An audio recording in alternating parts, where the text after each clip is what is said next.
বিএনপির স্থায়ী কমিটির সদস্য আমির খসরু মাহমুদ চৌধুরী বলেছেন, জনগণের ভোটে নির্বাচিত হলে বিএনপি শেখ হাসিনার সরকার বিরোধী সব দলকে নিয়েই জাতীয় সরকার গঠন করবে। ওই জাতীয় সরকার রাষ্ট্র সংস্কারের লক্ষ্যে ঘোষিত ৩১ দফা বাস্তবায়ন করবে। বিএনপির গুলশান কার্যালয়ে গণ অধিকার পরিষদের সঙ্গে বৈঠক শেষে এসব কথা বলেন আমির খসরু। তিনি বলেন, আমরা শুধু একসঙ্গে আন্দোলন করিনি, শুধু ৩১ দফা সংস্করণের প্রস্তাব দেয়নি, আমরা এখনো কাজ করে যাচ্ছি। আগামী নির্বাচন পরবর্তী যে জাতীয় সরকারের কথা তারেক রহমান বলেছেন, সেখানে আমরা সবাইকে নিয়ে ৩১ দফা বাস্তবায়ন করব। ৩১ দফা সংস্কার প্রস্তাবের কথা উল্লেখ করে আমির খসরু মাহমুদ বলেন, আপনারা জানেন এটা আমরা ১ বছর আগেই দিয়েছি।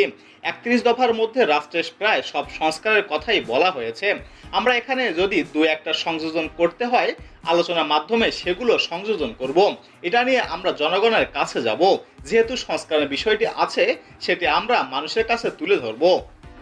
দেশে হঠাৎ বিদ্যুৎ বিভ্রাট সম্পর্কে এক প্রশ্নের জবাবে আমির খসরু বলেন, শুধু বিদ্যুৎ বিভ্রাট নয়, অনেক বিভ্রান্তই চলছে দেশে। সরকার চেষ্টা করছে, এটা বিগত সরকারের লুটপাটের ফল, এখন বাংলাদেশের মানুষ ভোগ করছে। এ সময় গণ অধিকার পরিষদের সভাপতি নুরুল হক নূর বিএনপির সঙ্গে একাত্মতা প্রকাশ করেন।